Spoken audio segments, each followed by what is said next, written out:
Good evening, everybody. With it being 6:30 on Tuesday, May 14th, I will call this meeting of the WPS School Committee to order and ask that we please stand for the Pledge of Allegiance.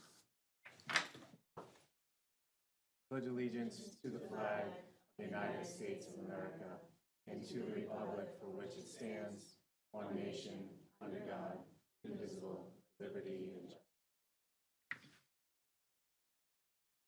So as with school committee policy, since this is our first regular meeting following the election, the first item on the agenda is the reorganization of the committee. Every year, we reorganize and elect a chair, vice chair, and a secretary. So I will open it up for nominees for chair. Chair, Mr. Schoenberg. I would like to nominate yourself as the chair for this committee. Second. Are there any other nominations, please? Hearing none, Laurie, would you poll the committee, please? Yes. Yes. Yes. Yes. Are there any nominations for vice chair? Mr. Chair, Mrs. Naparetta. I nominate Mr. Chenevert for Vice Chair. Second. There's a nomination and a second. Any other nominations from the floor? Hearing none, Laurie, would you poll the committee, please? Yes. Yes. Yes. Yes. And the final nomination is for the school committee secretary. Are there any nominations for secretary? Mr. Chair, Mrs. Naparetta. I nominate Kelly Siddiqui for Secretary. And next time she should attend, correct? That's right. Second. There's a nomination and a second. Are there any other nominations for secretary? Hearing none, Laurie, would you poll the committee, please? Yes. Yes. Yes. Yes, thank you very much. Next item on the agenda is approval of our April 23rd, 2019 minutes. I only had one potential correction, and that was under the superintendent's report, other updates. Second bullet, the final Park Ave building project grant payment has been made to the town for $27,981,911. I believe that was the total that we received.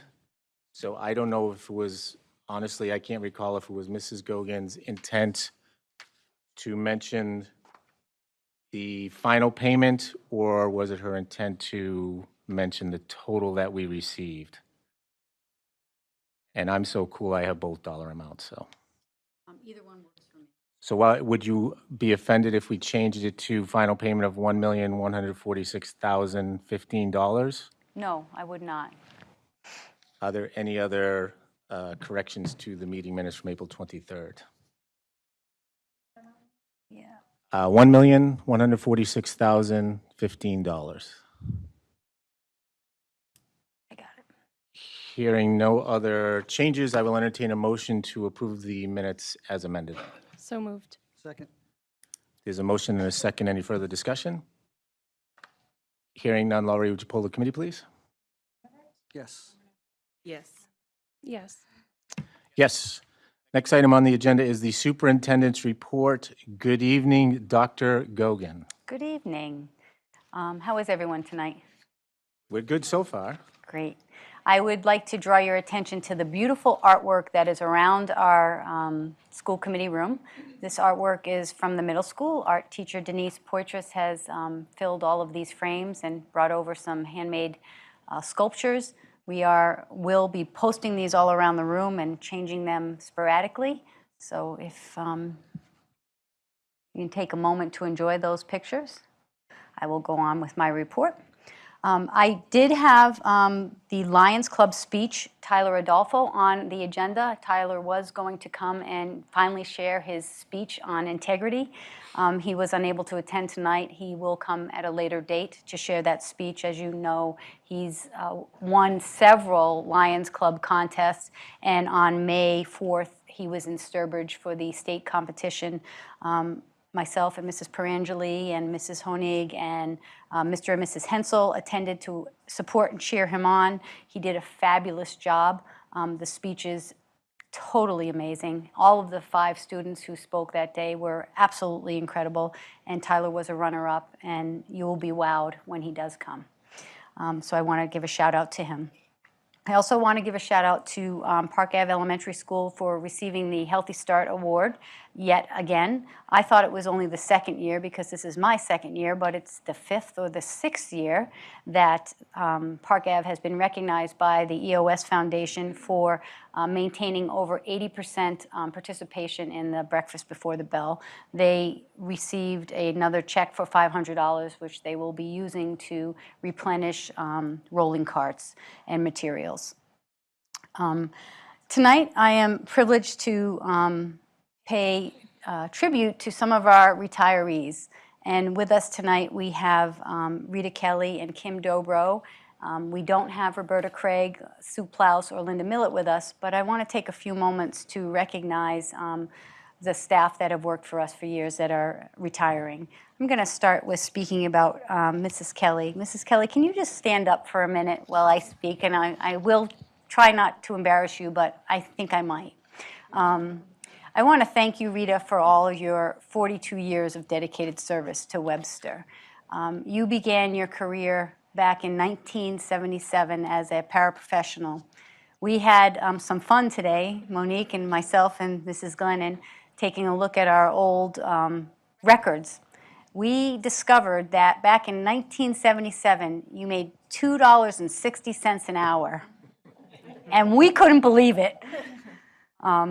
In June of 1986, you became the secretary at Park Avenue School, and you've been there for that many years since. I have some wonderful quotes from some of the people that love you and are going to miss you. This is from Lauren G. She says, Rita is the glue that keeps our school together. She's always willing to help out teachers and staff with a caring smile. Park Ave wouldn't be the same without her.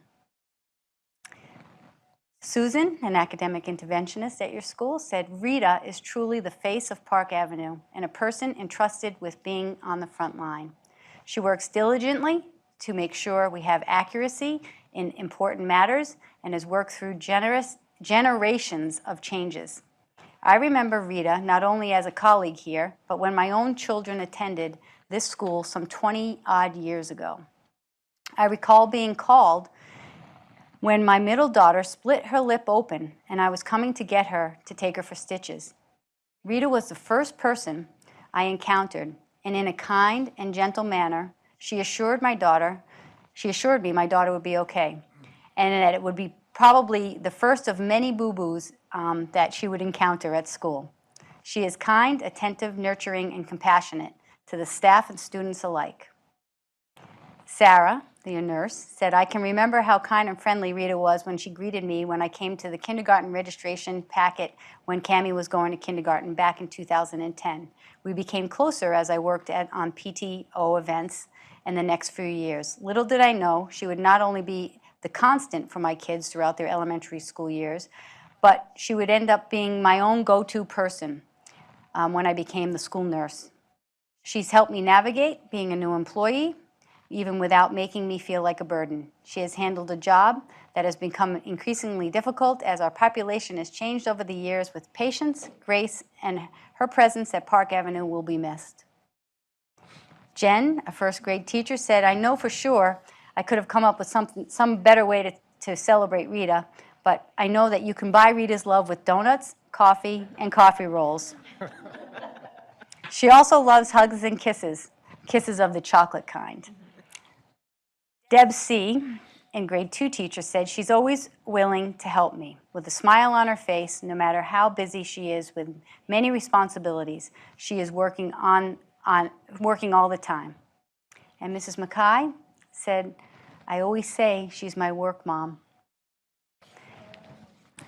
I want to thank you on behalf of the Webster Public Schools for all your dedicated years of service. We have a very small token of appreciation for you tonight. And we wish you much joy and happiness and peace in your retirement. Thank you a lot. You're welcome. Yes.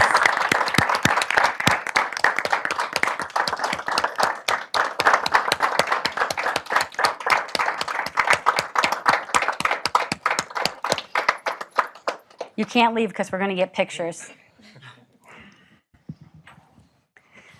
I also want to have the privilege to recognize Kim Dobro tonight.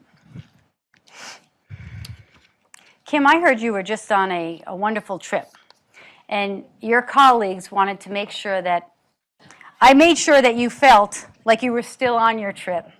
So before I start speaking, I'm going to give you this. Thank you so much. I wonder where the trip was.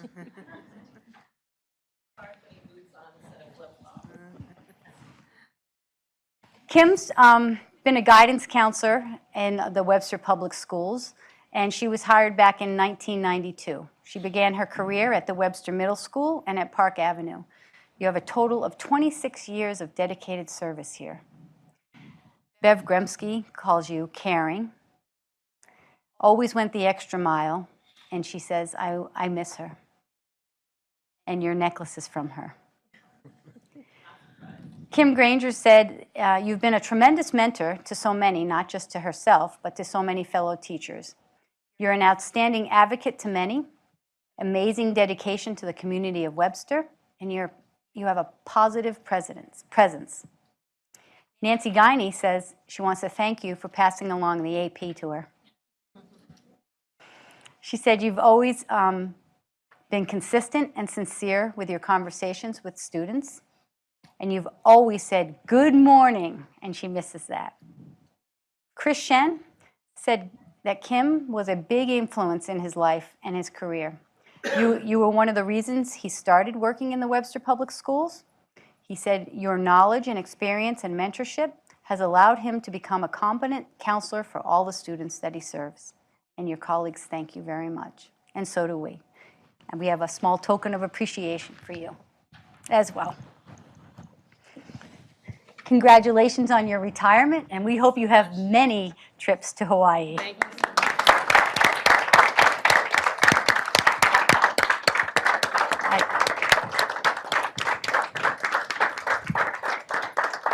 So if I may just get a group picture of your families and your retirees and your loved ones, I would love to do that. Yes, I do. Well, we can get you separate, we can get you together. Oh my goodness. Come on, come on. Okay, do you want one of your family? Yeah, please. Nice job. You will be missed. No. Thank you so much for all your years of service. So much.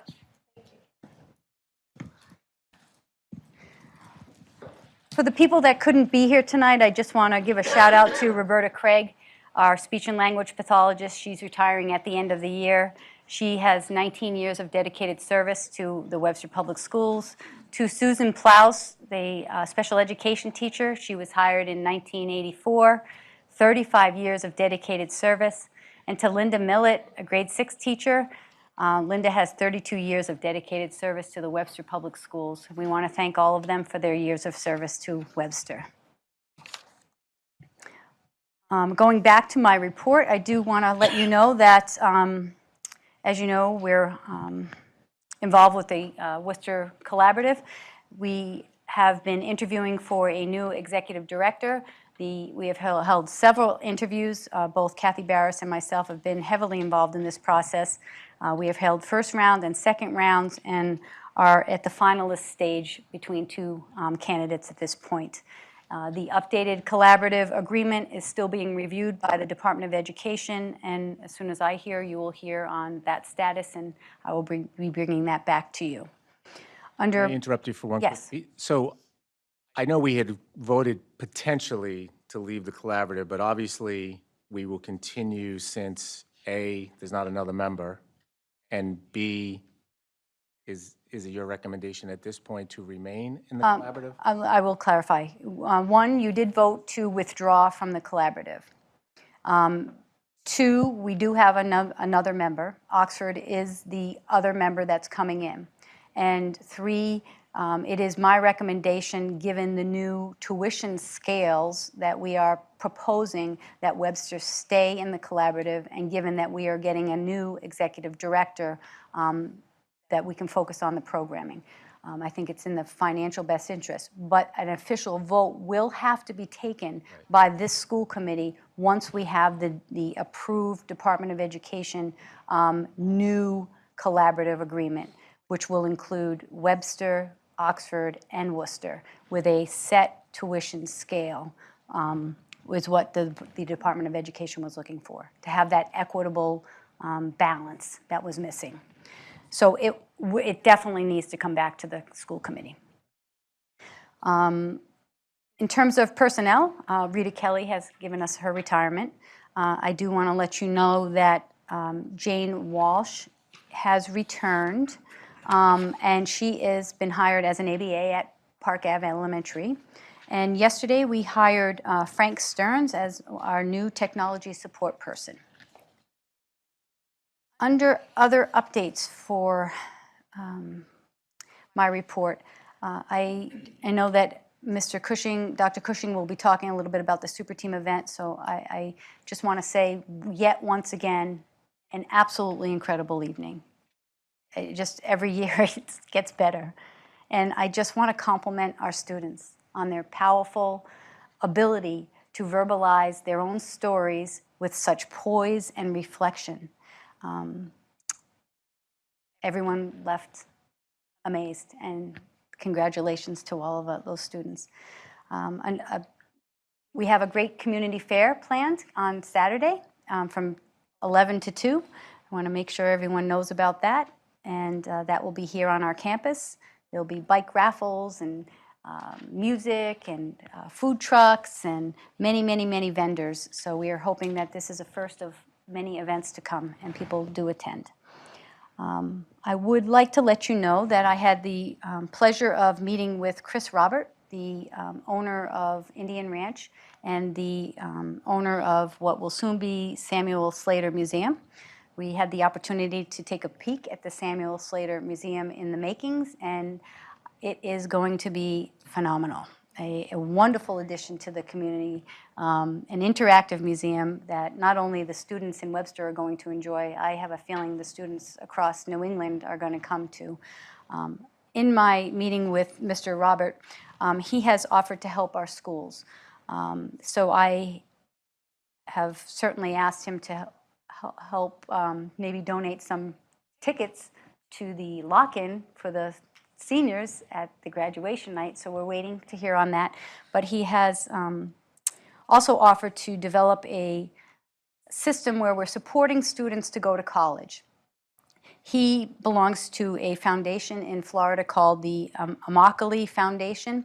He donates money to this foundation. Immokalee, Florida is a very rural and poor community, and they have a system where if someone makes a donation, the county matches the donation, and that money is used to send students to 2-year colleges or 4-year colleges. And the program's pretty complex and supported, and he's been involved with this for a long time.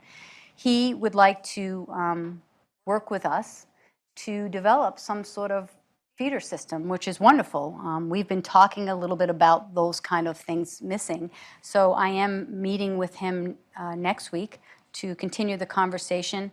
I will say that he has informed not only me, but the state senators, Senator Fatman and Representative McKenna, and the town administrator, so that we have buy-in from all different angles.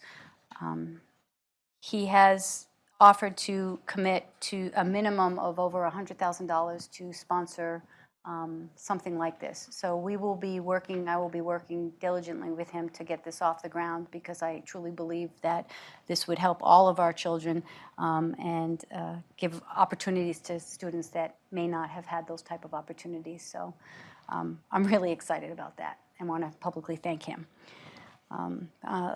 Last on my report, I do want to let you know that I attended the Dropout Prevention PD called How Students Thrive, Fostering Positive Youth Development and Mindsets and Practices with Becky Zernicki and a team at Bartlett High School. We spent a half a day with educators across the state, really collaborating and talking about how to cultivate trusting relationships with high-risk students, how to develop systems where there's one-on-one checks going on, how to address adult mindsets with changing perspectives on breaking through walls. I think it was a really wonderful workshop, and we had some excellent conversation as a team, and we're starting to think about implementing new ways to reach kids. We did sit at one table. It was an interactive workshop with staff from Worcester, and they have a program called the AVID program that talks not only about career advancement, and we're going to take a peek at what that program looks like.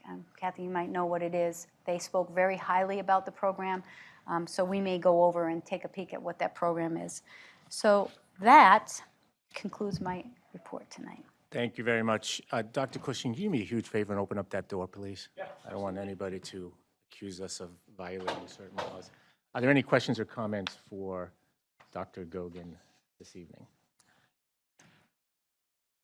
For those of you who were paying attention when I recognized our superintendent this evening, I did happen to use a new title, as Dr. Gogan did graduate this past weekend with her doctorate.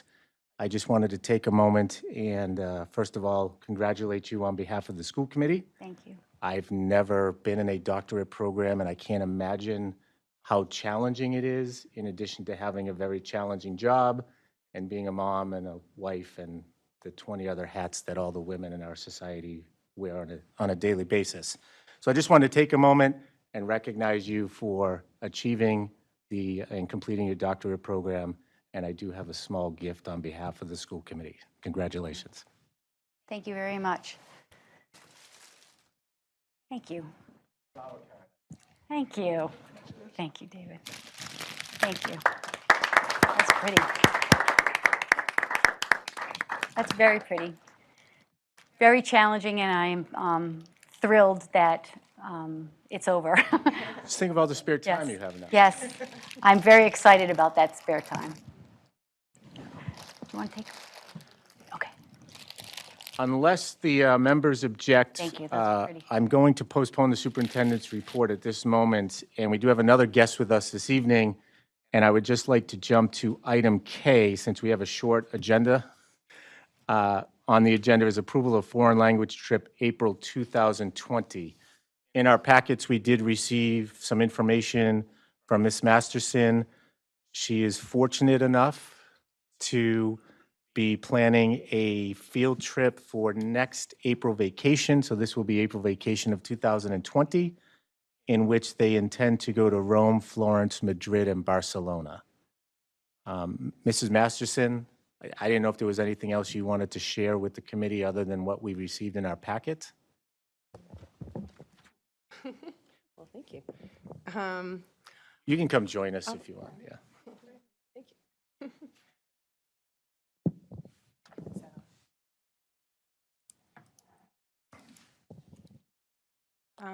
I believe you can see the itinerary, so you have some information about it. But as a school, we've been doing these trips for many, many years, and we're very excited to continue to be able to do this. I took a number of years off as my little ones were very little. I think the last time I traveled was 2007 to Paris and Barcelona. But I'm very excited to get back into it. We're using EF Tours, which is the company that I traveled with myself in high school and that I traveled with twice before with the school. Madrid is where I studied abroad. It is a city that holds a piece of my heart, so I'm very excited to go back there. Very confident. We have approximately 10 interested students right now. Hopefully, if we're able to get approval and we can open it up to parents, they will do an online sign-up so students can pay over the course of the year. About 10 days. They do a really nice job of including the food and all of the activities, the tours, so that students really only need spending money. So this would be my fourth experience doing this trip, and I'm very excited about it. But if anyone has any questions for me, I'm happy to take them. Was there anything else, Dr. Gogan, that you wanted to add? No. Any questions or comments from the committee? Just for, to make sure that you both approve, correct? Because the copy we have does not have signatures. Yes. I assume you both approve? So one of the things as you get closer will be we'll get the full itinerary and the rooming, who's rooming with what, and all of those details. Okay. Absolutely. We'll Yeah, have- which- so this is a process. I think she needs the approval so that she can start the fundraising and letting the kids know.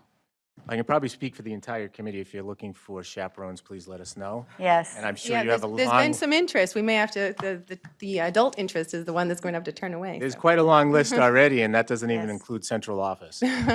We'll make sure we keep you informed. Without any further discussion, I will entertain a motion to approve the April vacation 2020 field trip to Rome, Florence, Madrid, and Barcelona. So moved. Second. There is a motion and a second. Any further discussion? Hearing none, Laurie, would you poll the committee, please? Yes. Yes. Yes. Yes, thank you very much, and good luck. Thank you. Thank you very much for your approval and your time this evening, and for moving me up a little bit. Appreciate that. You could stay if you want. It's really exciting. Thank you.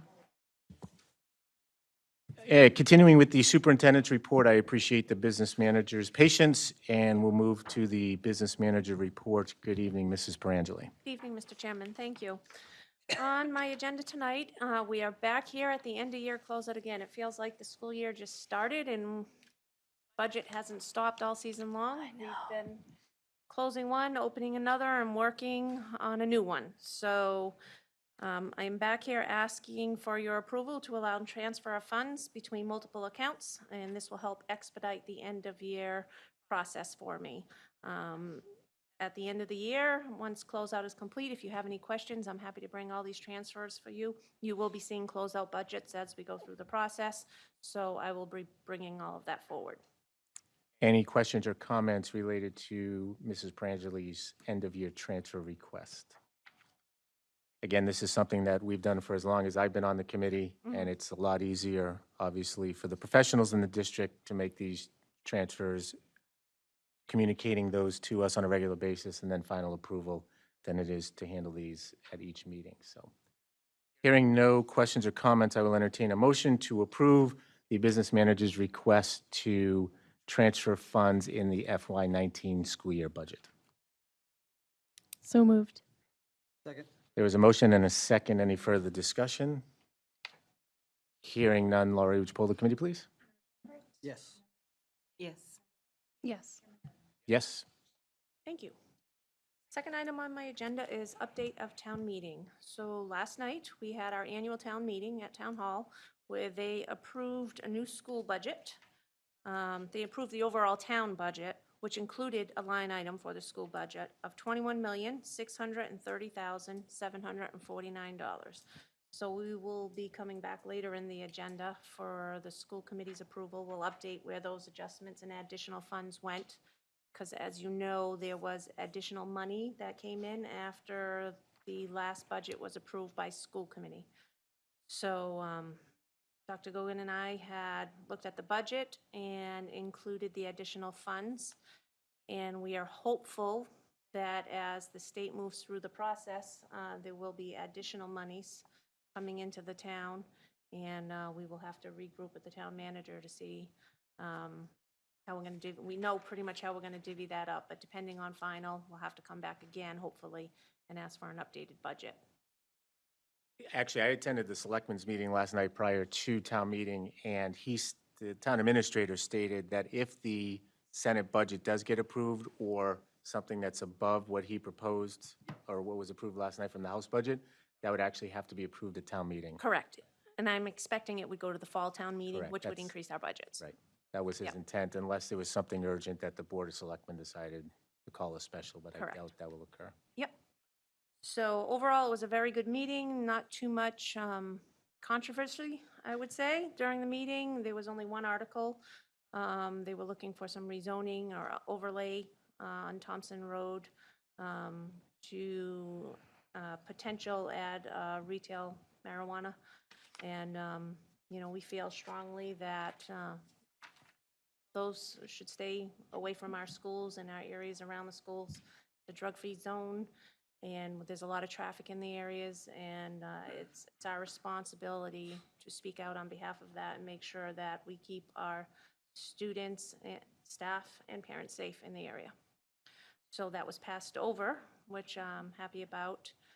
We'll see if they try again in the future meetings. I'm not sure if they'll take a look at that. There are still 2 areas zoned for it. So, hopefully that'll drop. But overall, it was a good meeting. It didn't last too long. It was over about 8:30, so I was pretty pleased with that because we've been there at 10 o'clock at night before, so I'd say a successful meeting. And then the third item I wanted to update committee on is the health insurance. Health insurance has been settled through the town. They came to a 3-year agreement. It is 2-year plan design with an additional 3-year plan design, I should say, but in the 3rd year, they have the option of going to the Hampshire Council if it is cheaper than what we currently have for a plan design. All unions have agreed. They have signed off on it. Open enrollment has started. It started on May 6th. It'll be running through May 20th. We have been informed by the town that if you are currently enrolled, you don't need to do anything. That plan will just carry forward onto the new plan unless there are changes. If you're changing to a different plan type or moving up from a single to a family, then you do need to fill out more paperwork. But if it's a status quo, you don't need to do anything. You'll be automatically put on the new plan. So we are happy that that is resolved. There was some savings to the town for that we were banking on for our budget. It came in cheaper, so that was a good move by the town, and we appreciate the town administrator's work on that, getting that through. And that concludes my report. Any questions or comments for Mrs. Perangeli? Hearing none, thank you very much. Next item on the agenda, excuse me, is Principal Report, Peter Cushing, Bartlett High School. Good evening, Dr. Cushing. Good evening, Mr. Chairman. I was wondering if I'd be able to yield my time to our student reps as it's AP testing season. I would love for them to be able to give their report, introduce Logan, our new member for the upcoming fiscal year, but then give them the opportunity, given that they may have AP exams. But I yield to the committee on that decision. Yield as you may, and we shall accept. Okay. I'd like to take this opportunity to introduce Logan, and Mariah might be going further as well, but Logan's a 3-sport athlete, is a member of the Nichols Honors Academy, a member of the National Honor Society, and we're very excited to have him on board. Numerous people, when I asked around the school who they thought should be the next rep, his name came across resoundingly. So I'd like to take this opportunity to, number one, thank Mariah for her diligent work this year with her very busy schedule and her service to the community and the school by presenting at Bartlett. You've done an absolutely wonderful job, and look forward to Logan helping us out for the next year. Good evening. Good evening, Mariah. How are you? Good, how are you? Good. For academics, AP exams are almost done, as Dr. Cushing just said. I finished my last one today, so I'm happy about that. It was my AP Calc one, so the worst one's done. For National Honor Society, the seniors have their 12 hours due this week. They're due on Friday, and then for athletics, for tennis, girls went over Northbridge, Auburn, Shepherd Hill, Leicester, and David Prouty. They're doing really well this season. The boys have won over Worcester South, Grafton, Leicester, and Doherty, so they're also doing well. For baseball, they have won over Grafton, and then track, the boys won over Southbridge and Quabog, and girls went over Southbridge as well. And then they also have their SWICO meet tomorrow. For clubs, the Black Empowerment Student Union hosted a lip sync battle for students on April 11th, and they had a lot of fun doing that. I couldn't go because I left for Europe that day, but I heard that they had a lot of fun doing it, so that's awesome. For student council and other students participated in Earth Day cleanup for our town. Esports ended their regular season 13-1, so they're almost undefeated, so they're also doing really well. We have a lot of good competitors in our school. Bartlett Drama presented their musical Hairspray this past weekend on Friday and Saturday. And then for prom, that was on May 4th at Pleasant Valley, and the students had a lot of fun dancing, playing games and activities, and taking pictures with their friends and just hanging out and having a good time. For show choir and music and as a whole, the Impressions had their last competition at Waltham High School, and they won grand champs and received a gold medal. And then we also have our spring concert this Thursday. So that's going to be the choir, the bands, and then show choir performance as well. For super team, we had the ceremony on May 7th, and all the students gave really heartfelt speeches. I teared up a couple of times. It was nice to see how everyone came so far and overcame overcome so many challenges, and they have learned from that. And I'm really happy that they're all doing really well in school and just with life in general, because a lot of them have gone through a lot that you wouldn't have thought, but they've obviously become really far and dedicated to their academics in school, so that's really awesome. Lastly, for the seniors, their last day of classes is May 23rd, and then finals begin after that. They should also pay attention to their dates coming up, so the finals, which start that Friday, the 24th, and then after the long weekend. And then we also have graduations, obviously June 7th. We have the honors night, which is like the scholarship night for seniors, which is May 29th. We have the field trip, which is June 3rd. And then we have the senior cookout, the Point Breeze dinner, and then just graduation rehearsals. We had passed out a flyer to all the seniors that had all the dates on them and the times. So hopefully the seniors still have that, so they can look at that and make sure they have all the dates saved. And then, as I said, graduation is June 7th, and I believe that starts at 6 p.m., 6 p.m. Hopefully it's outside, because those ones are so much better. So. And that concludes my report for this evening. Thank you very much, Mariah. Logan, did you want to mention anything as an introduction? I just want to say thank you for the board and for Mr. Cushing for putting me on. I'm very excited. Mariah's obviously done a great job this year, as what I've heard, and I'm just ready to get started. Well, thank you very much. And on behalf of the entire committee, when I saw your name on sorry, it's going to take me a while, Dr. Gogan's notes, I was actually very happy to see not only that Dr. Cushing had selected you, but you had volunteered. And I'm guessing the varsity basketball coach will be very understanding if there's any scheduling conflicts in the wintertime. I'm sure. I'm just making sure. This is the priority. She said it, not me. Let me just say, Mariah, on behalf of the school committee, it's been an absolute joy. Oh, before I do that, I did have one question for you. You mentioned in your report that you attended the Europe trip this year. And as you heard, we just approved the trip for next year. Do you mind sharing what that trip was like for you, what you learned, what you experienced? I honestly loved the trip so much. We went to England, Paris, and Barcelona. Well, London, Paris, and Barcelona, sorry. I really loved London and Barcelona. Barcelona was definitely my favorite. We had like a delay for our flight, so we lost a little bit of time, but obviously we just went, like right off our flight, we like up and going and toward London. And all three countries had so much uniqueness to it, and you definitely learn a lot from each country individually and as a whole. And we were with two different schools. One was only 3 students, and they were from New York, and then one was a big group, which is like 20 students, I think, from New Jersey. And so you stay with those groups for the whole entire trip. You usually room with people that are in your school, and we had no issues with like rooming or anything.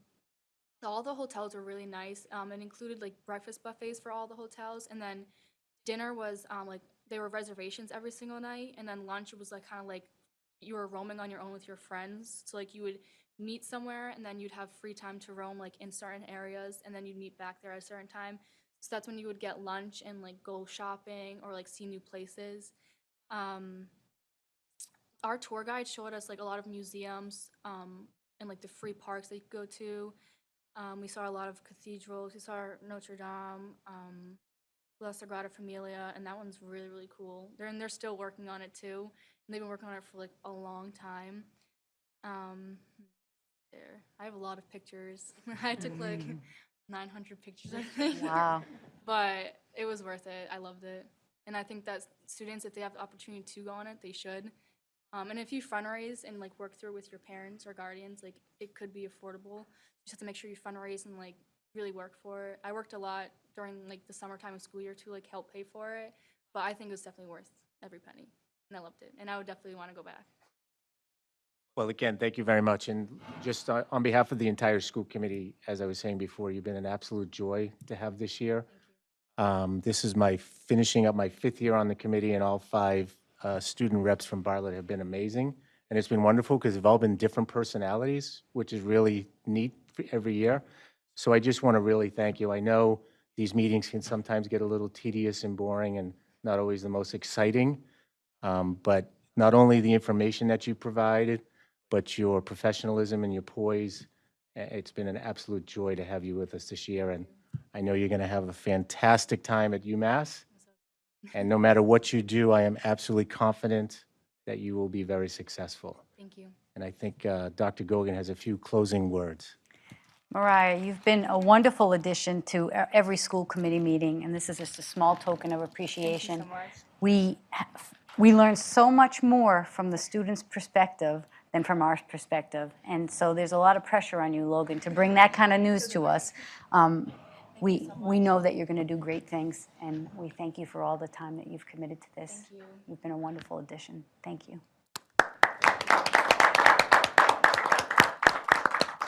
And if you're ever home, come back and visit us, second and fourth Tuesday of every month. Gotcha. Thank you very much, both of you. So, Dr. Cushing, I appreciate you moving them up, so I will continue with your portion of the agenda. Absolutely, and while it's not on the agenda, I do want to publicly recognize Melinda Doherty and Sam Bodette. Melinda Doherty was in constant contact with myself via text message, Ms. Cernicki in telephone contact with myself and the superintendent of schools, as our students were actually at Notre Dame the day of the blaze. Without going into any real details, Ms. Doherty and Ms. Bodette really provided situational awareness for our students to move them out of the city, to move them to places of safety, and to really focus on the students enjoying their trip rather than being caught up. The superintendent also did a great job, I think, really with running point on press requests and really focusing on keeping our students focused on the trip that they were on and enjoying that rather than getting caught up in, I guess, drama and I think Ms. Doherty handled numerous issues on the trip very well, as well as the other chaperone, Ms. Bodette, to really keep our kids on target, and they had a phenomenal trip, and I think a lot of that really speaks to our chaperones and the behavior of our students as well. I'd like to also jump right into the Bartlett program reviews. You have them in your packet. This was a considerable amount of work by a number of people. Colleen Nassis, other members of the Strong team for the Strong report, Gina Nieves for the Quest report, and Becky Zernicki and Kim Granger on the Nichols Honors Report, really working with me to put these together. I'll start with the Strong program. So the Strong program was initiated after 2 years of research in 2014. Data really showed nationwide that students entering freshman year are having a substantial difficulty transitioning. Reports out of the University of Michigan in 2006 and a follow-up report in 2011 are showing students are having substantial difficulty in high school, maintaining and staying in high school. The data is not getting better. Nationwide, students are struggling considerably through those University of Michigan. Becky and I, we've talked about that extensively with the statewide system of support as they've come in and helping us write our turnaround plan. So you can see the data there. The students in the Strong program really in 2014, as an example, 46% of ninth graders were at high risk of dropping out based on EWIS, and EWIS stands for Early Warning Indicator System. It's a data system that the Department of Elementary and Secondary Education funds and supports and provides a tremendous amount of data for us. Next year, it will be part of our weekly student study team meetings to really identify and use the monitoring tool. Superintendent Gogan is setting up another training with DESE, which is going to be really phenomenal, I think, to really help us get that monitoring tool up and running. After the 20th day, it will bring into play student attendance as well as previous indicators as well. So that will help us out as well. The Strong program, you can see the data. A lot of these students have a high degree of transition and movement between districts. So that's one of the challenges that we definitely face. Many students have attendance issues in just day-to-day daily attendance. We have numerous people reaching out, contacting homes, home visits, those types of supports. We have difficulty supporting the students in their electives, so those can actually be challenges. Many of the classes that these students are in are co-taught for their math, science, and English. And making sure that we have enough staffing to really support these students. We try to keep the classes to 15, and I'll ask Becky to jump in at any point to help out here because she's really known the program during her time here. We have some students who are misplaced initially, and I think one of the things that we need to do transitioning between 8th and 9th grade is to really have more robust conversations over the closing weeks of school to make sure that we really know these students, that one of the things that lower grades do better than any high school I know of is a real comprehensive review of a student's record. And so to really have the ability for us to really examine students' records, to have those transition meetings, I think those things are going to be important. So some of our areas of growth, and I think this is going to go, you're going to hear this theme come through tonight quite a lot as we talk about our improvement plan and as we talk about other things on the agenda, is the social, emotional health and welfare of our students. And one of the things that we need to do is a lot of our students in the STRONG program have various trauma histories and various negative connotations when it comes to school. And really training up our staff to be able to do those types of things. And as part of our turnaround plan and part of our school improvement plan, you'll see, is actually really focusing on social emotional learning. And Ms. Daniels and Ms. Chapdelaine have been working with myself and the turnaround team to bring in a presenter and a book study. The presenter is Deb Brady for the start of the year to kick off next year. And I believe also the middle school is looking to onboard some of that thing as well to go really across.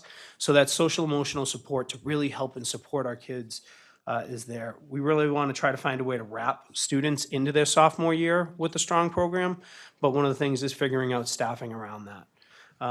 And trying to be more creative in that sophomore year with student grouping, so they're more heterogeneously grouped rather than homogeneously grouped as they hit into the sophomore year, so that they're able to model their peer behavior and able to see, maybe learn better study habits and other things like that from their peers. The STRONG program, I would say, has definitely helped. The data this year, we had a substantial drop in the dropout rate at Bartlett High School that was spoken about before, I believe, at this committee. And I think that the Freshman Strong program is definitely a part of that. There are many things that go into that, but the Freshman Strong program is definitely one of those things. And I think the program reviews help us to try to understand where we can really improve and focus and hone these programs. So if there are any questions on the Strong program, Becky and I would be happy to take them at this time before we move on to Quest. Any questions regarding the STRONG program? I guess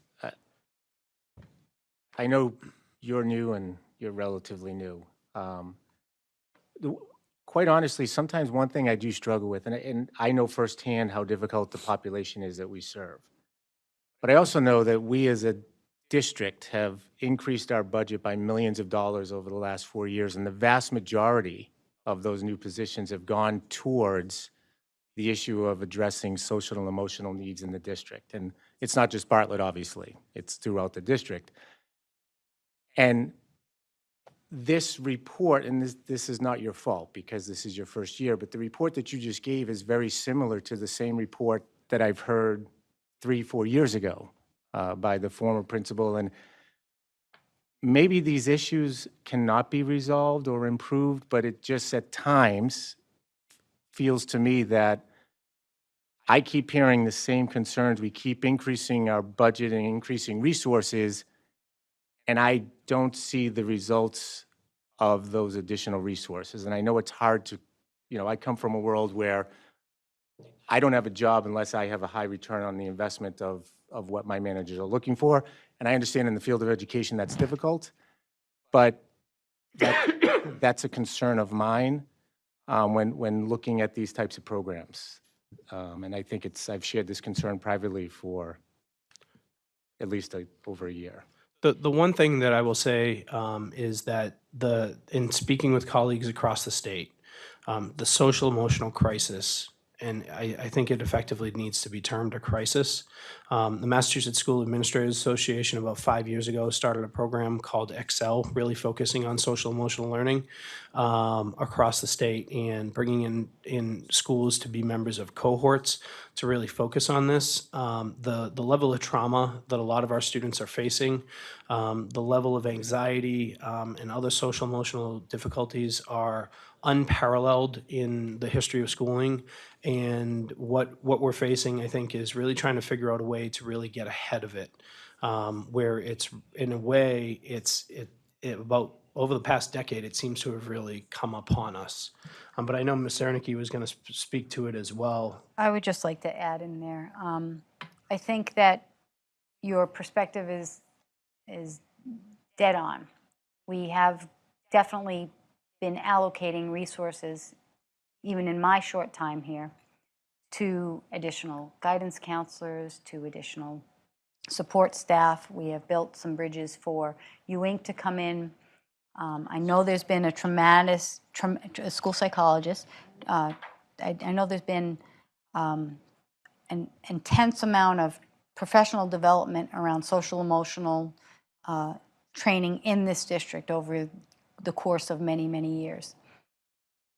One of the things that we have to work on is looking at adult mindsets. I think the workshop that we just went to around dropout prevention really focused in on having us think creatively on how to reach students differently.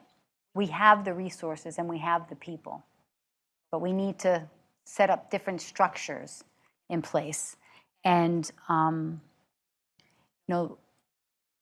are the kids different than the kids 10 years ago? Maybe. Maybe not. But we have to think more critically on what we're doing. Now, our STRONG program has been in place for how many years? This is our fifth The fifth year. Services about 30 students a year. a year. And it gives intensive supports. And I'm going to speak frankly, I think one of the issues that we have to look at is those supports disappear in 10th grade. Freshman year.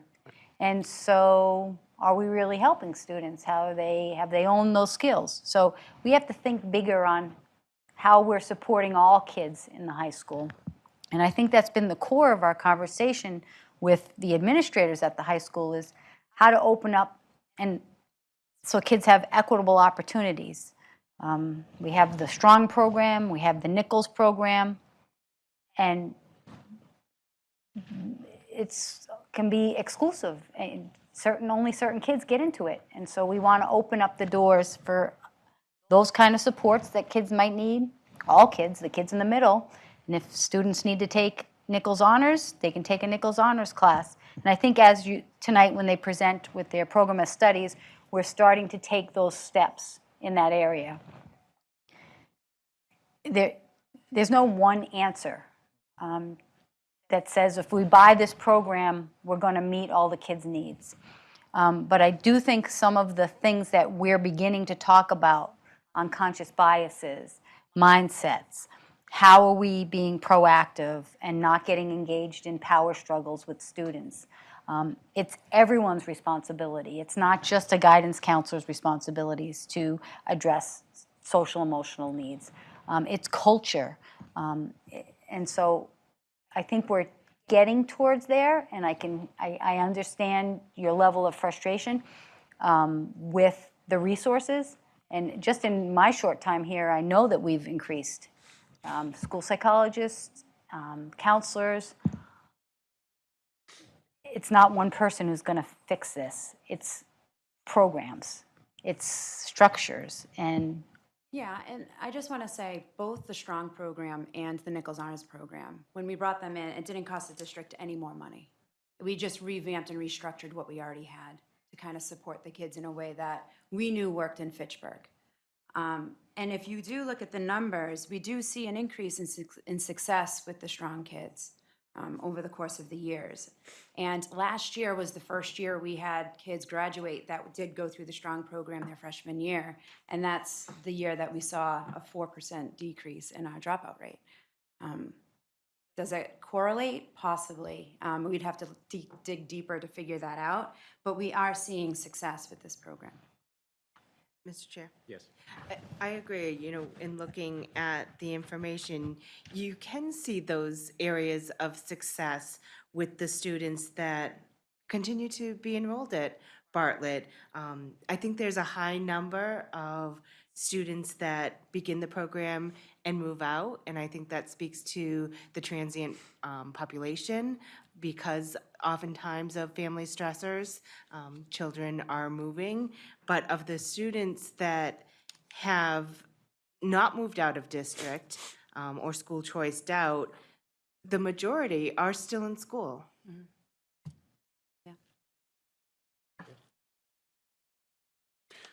So moving on, the second program would be the Quest program.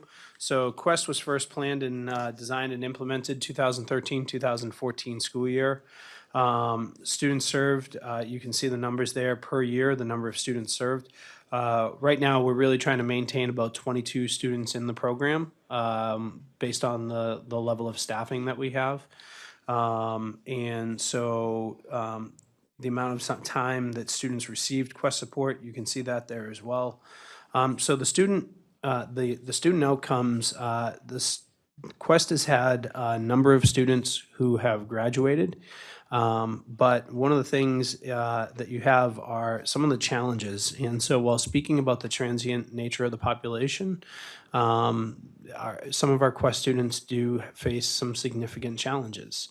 And what I think the Quest program does is that for those students who buy into the program, it's a very structured program that allows them the opportunity to be successful while still maintaining within a high school setting with their peers that they've grown up with and that they are a part of. The support that the students get a lot of times may not come from their family or friends outside of school, but actually comes from the love and care that their teachers and instructional aides within the Quest program provide. So if you see some of the challenges, student buy-in can be a challenge. Students often look at the initial recommendations for their entry into Quest, and they see the Quest program sometimes as a consequence rather than as an opportunity for them to be successful in a smaller, basically a school within a school approach. Many are not able to change this perception, and sometimes they sabotage themselves. One of the other challenges that we really face is high teacher and instructional aide turnover. And so coming in this year, we've hired several instructional aides and staff members to support them. But really want to make sure that that's a program that allows students to remain within the district and provides them a least restrictive environment for students with special needs and then non-students with special needs to be able to be part of Bartlett High School. We have several students who are experiencing success. We recently got notification from the Department of Elementary and Secondary Education that one of our students in Quest, a senior, has passed her final MCAS test and will be receiving a diploma this year if all other local requirements are met. And we have numerous students from Quest who will be graduating this year. And it's a direct result of the staff in that program really supporting these students and helping them to be successful. So the information is there, and I'm once again happy to answer any specific questions concerning Quest. Any questions or comments related to Quest? Maybe I don't understand it. Where you talk about amount of time students, are those numbers for the years, all the students since the beginning of Quest? So 34 students since the inception have been in Quest for 1 year. Am I reading that correctly? Correct. And trust me, I get this is the most challenging population in the building. Was it the original goal, or is it the intent now to have it as a more short-term program? I think That it's just varies from I think kid the to better kid? way, I think it's the second way you said it, is to have it vary by student. So to really fit what the student's needs is. And so we've had three students recently who have actually stepped down from Quest into the Journey side of Quest. So Quest is really two pieces. There's the Quest piece, which is the really intensive, focused, taking classes in Quest. Some kids may go out for some classes, some kids may be within Quest. But then the Journey piece is a tier 2 support for available to all students in the building who need it. And those students, 3 students from Quest, have actually stepped down because they've been so successful in Quest this year. Don't get me wrong, there were definitely some ups and downs over the year, but those students, those 3 students in particular, 2 males and a female, have been able to step down and are doing really amazingly. One was meeting with a military recruiter recently, and just really have, I gotta say, have thoroughly impressed me with how they've responded to the program, how they stepped up to their challenges, and how they're really working the program to help them be tremendously successful. And I think had we not had this program, that they may have been kids at a substantially higher risk of dropping out. Becky's known them far longer than I have, but I really feel just in this year of getting to know them, that this program allowed them the flexibility to work through their issues, to get on target. One of the students in particular passed his English MCAS, and that's something that Becky and I were going up high-fiving him. Miss Nieves was high-fiving him because, it had been 1 or 2 times, but, he really focused, we got and did really well on the test and passed it, and that's something that we're celebrating. But if you want to add anything else to it. No, you did a good job. Unless there's other questions. Right. Any other questions from the committee? And so the Nichols Honors Program, in speaking with Ms. Zernicke, Nichols Honors Program, if I remember correctly, is modeled after Fitchburg High School's Honors Program. When doing visits a few years ago, one of the things that they did was see the program in place at Fitchburg High School, and they modeled it here at Bartlett.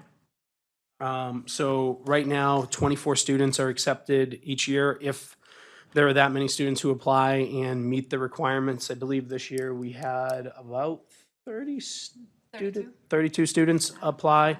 I forget our exact number of acceptance, but this was the first year that we had a recognition night for those students, because we wanted to make sure that they were well aware of the program that they were getting into.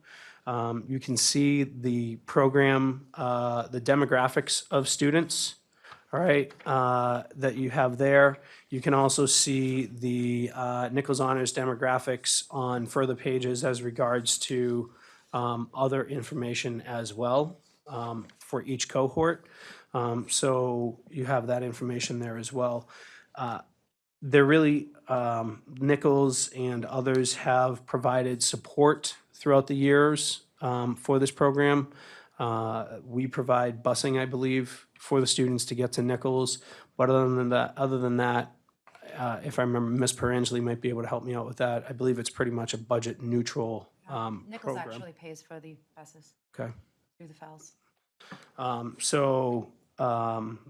The other big thing with the Nichols Honors Program is the challenges. So if you look at it, additionally, only 2 students of approximately 107 who've been part of the program have been serviced by a 504, and no students serviced by an IEP have been part of the program.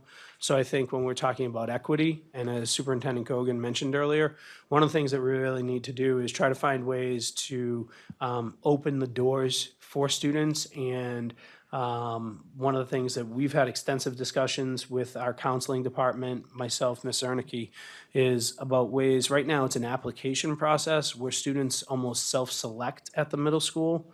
And what I think might be good is for us to look at a way to really examine the entire 8th grade through a variety of assessments, teacher recommendations, and different pieces like that moving forward.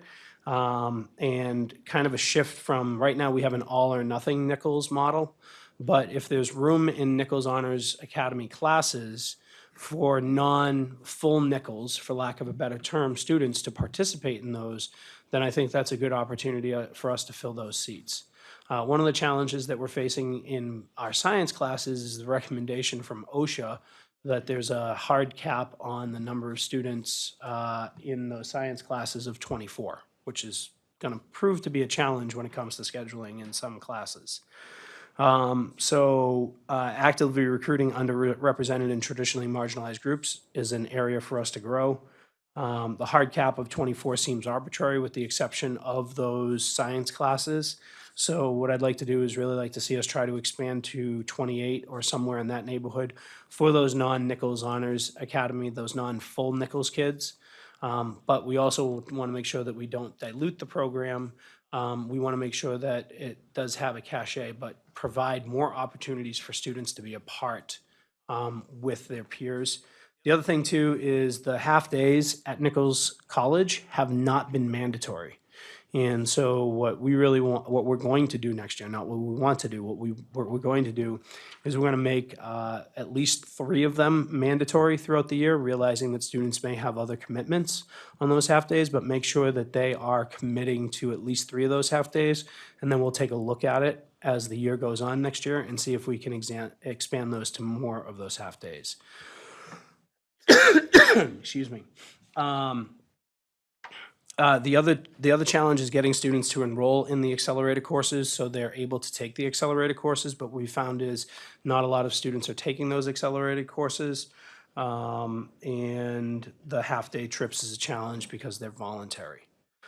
So the Nichols program, from what I've seen, is definitely an opportunity for us to support our 8th grade to 9th grade students when they're selecting, and in this world of school choice, their opportunities. And we've definitely heard from parents that it's a program that they think has definitely attracted their child to Bartlett. But we also want to make sure that we're providing, like I said earlier, opportunities for more heterogeneous groupings. So that, like Dr. Gogan said, we don't have the strong and the Nichols. We want to make sure that there are opportunities for that heterogeneous grouping. Any questions regarding Nichols Honors? Mr. Chair? Yes. Becky, maybe you can speak to the accelerator courses that Nichols offers and how the students, find out about them, or is it something that's sent home? Yeah, so the accelerated courses are the courses that are offered by Nichols College at night, which proves to be a challenge for a lot of our kids because our kids are so, especially in Nichols, you notice that those kids are the most involved in our school. They're doing a lot after school. So it has always been a challenge. We've had a handful of kids actually go and take the accelerated courses at Nichols. The benefit of being in the Nichols Honors Academy is that the first accelerated course that you take at Nichols is free. So they waive the $350 payment for our Nichols Honors Academy kids. How they find out is through guidance. Our guidance staff lets them know. Our guidance staff works with Nichols College to determine what would be a good course to run for high school kids. Because those accelerated courses aren't just for our high school kids, they're for Shepherd Hill and a lot of area high schools. A lot of area kids do go to those. So that's how they find out about it. Thank you. One of the things, I'm sorry, one of the things that I noticed at the recognition night, which was very nice to have the recognition night, was you had the 8th grade parents come and the 8th grade students, and we talked a little bit about this. It was a great presentation, is if they could have something tangible, like a brochure that said, this is what the path that is possible by taking the Nichols Honors, and then putting all those things in there so that parents could actually help support having their kids take those courses. Yes, that's something we're definitely going to be working on. I'm actually thinking about taking some of our marketing kids or Perfect. something like that to help us Oh, they would love it. on that. They did all the community fair posters, and they love those projects. That's great. They also did a great job with the March 14th. I'm blanking on that Clay night. Sofer. Yes, yep. So presenting that I think would be great for our students to do. I think also to finding ways to make the program unique without making it exclusive. I think that's really important. I think the recognition nights, I think those are good ways to recognize the students, but not to make them separate from their peers within the classroom, and find a way to fill those other seats that might be available with peers who can benefit from being in those classroom settings as well. So, Let me just quickly, before you continue, thank you and Becky and everybody who worked on these. I know a lot of work went into this, so I just want to thank you. absolutely.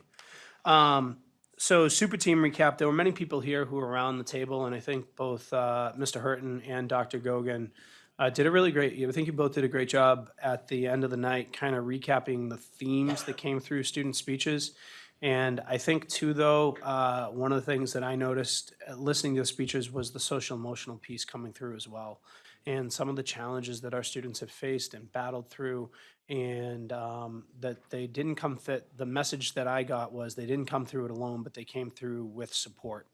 And that the support that was there came not only from Bartlett, but from their academic experience K through 8 as well. And I think that the Marion Heinig and I believe it's Quo Vardis that provided us a $2,000 grant to support the evening.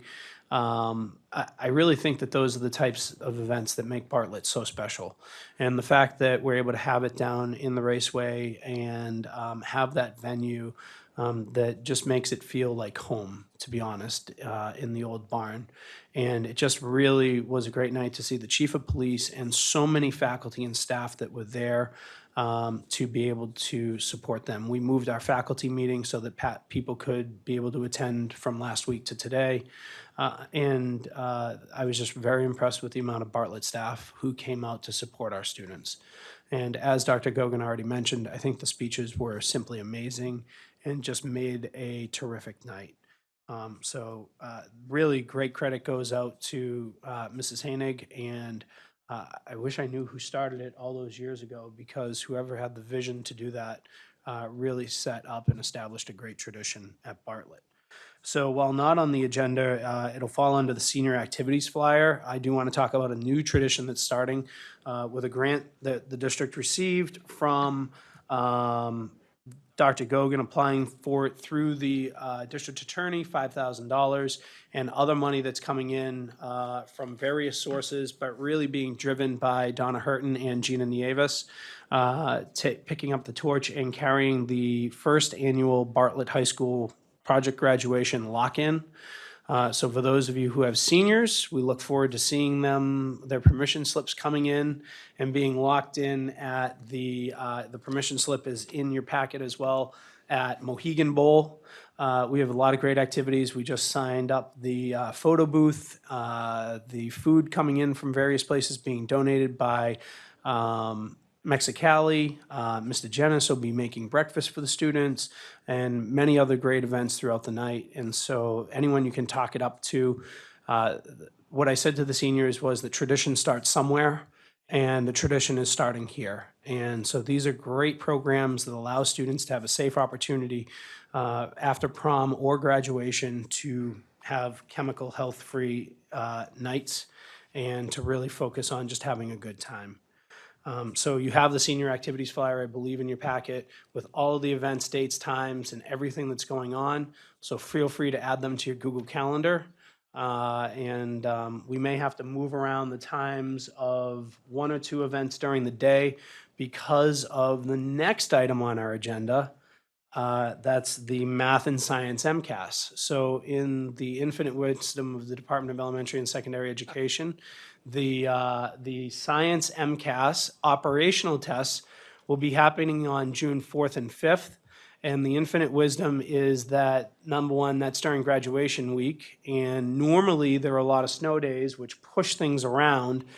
Well, our end of year does not have a lot of snow days this year, so it's all packed in right up against final exams. And on the 6th of June, D-Day historically, is the field test for the online science test.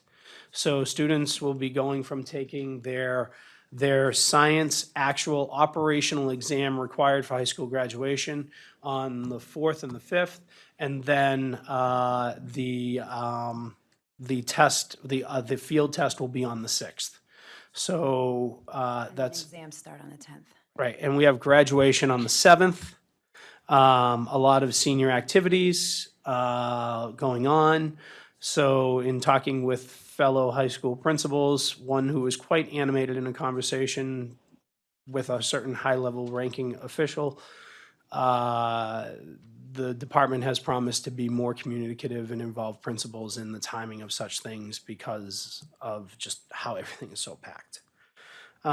So math and science MCAS, math MCAS starts next week on Tuesday and Wednesday. We had our training today for our staff. The students will be able to help them out tremendously, actually, because they've already taken the online test. And so they've worked out the kinks more so than others, but they're ready to go. That was our second training around it. And unfortunately, the next item on my agenda, the freshman strong trip, became a casualty of the weather. They were planning to go to Mount Wachusett yesterday, but the weather really did not look good, so the trip was canceled. And unfortunately, it can't be rescheduled because we have seriously limited busing options for field trips between now and the end of the year, is what I've been told. So the opportunity to do it around MCAS and other things where teachers have responsibilities for small groups and different things like that, unfortunately, we won't be able to have that trip this year. So unless anyone has any further questions, that's my report at this time. Any questions or comments for Dr. Cushing? Is it normally this late in the school year to hold the MCAS? Yes. Yeah. Usually the first week of June for science. The issue is the lack of snow days and not, your normally final exams get pushed out 3, 4, 5 days, and that just didn't happen this year. Oh, the seniors were thrilled this year that they were, Getting out early. well, no, they were upset, being facetious. They were upset because there was only one snow day, and of course, the one, They definitely wanted more. yeah, the one year that it doesn't matter to them. Thank you very much for your report. Appreciate it. Continuing with the agenda, we obviously already did student update. Under old business, the monthly fundraising report. Again, per school committee policy, we just quickly review the fundraising applications that have been approved by the building principal and superintendent. Looks like the Webster Middle School Art Club is holding a fundraiser on June 4th. The National Junior Honor Society held a fundraiser earlier in May. The baseball team with Coach Way was selling programs this season, and I believe that is all of the fundraisers. So again, those are posted on our websites. And once again, we thank the staff and parents who are involved and the community members who support those. Any questions regarding monthly fundraising reports? Hearing none, next item under old business is approval of Bartlett High School Improvement Plan. Dr. Gogan? Thank you. As you know, the Bartlett High School School Improvement Plan did come, I think, back in February. And we took it back to look at it more thoroughly as a group, and we've been working on it since February, on and off. Central office staff has been working with both Dr. Cushing and Assistant Principal Zernicki. And a lot of changes have happened in this school improvement plan since you've last saw it. It aligns much more closely with the school improvement turnaround plan that they're working on. And without further ado, I'd like to pass it over to Becky Zernicki to speak about it. So one of the things that we did add were the benchmarks. So you'll notice that there are benchmarks for every initiative throughout the whole school improvement plan. If you look at Objective 1, that really revolves around high-quality instruction and establishing shared leadership, and that is all part and a major part of our turnaround plan. So we wanted to make sure that our school improvement plan really directly aligns with our turnaround plan to make sure they are both successful. The turnaround plan is huge. Once we are finished with that, you'll be able to see how big that is and appreciate how much work goes into that. And so this kind of touches upon that throughout the whole entire plan. So the first objective, we know with the turnaround plan, we really need to hit home on instruction. That is a huge piece that we need to focus on. So the whole first objective does align around that. We talked about how we started the turnaround plan and looking at the research and looking at the data that we received from the state, from either the SIO report, the AIR report, These are different reports that we received from the state to kind of look at Bartlett High School. So we looked at all of those to start looking at how we're going to start writing the turnaround plan. From there, we, as a school, realized we really need to look at our master schedule, and that is a big thing that we are doing right now. And my goal is to have that finished by May 30th, because we need to have our schedule set and ready to go by August 1st, and that's not a lot of time. If anybody knows how to put together a master schedule for a high school, it's a lot of work. So we really need to have what is going to be the structure of our master schedule for next year. We are looking at revamping it quite a lot. It's going to be a considerable difference, and everybody will notice that when they come back to school in the fall. We are looking at still 7 periods, but dropping 2, so we can put in a win block, what I need. So we can we're going to do advisory once a week, so we can really focus on small groups and 10 kids at a time, look at their grades, look at how we can support them better. And on top of that, the other days of the week, we're going to be putting in some interventions and enrichments. So we're going to be intervening for kids that struggle and need some more help and support, and at the same time really pushing and possibly dabbling in some career pathways during that time for our kids that don't necessarily need that structure or that are struggling at this point in time. That will be consistently changing. We're not going to be locking kids into interventions all year when they need it. So that's kind of what we're looking at with our master schedule.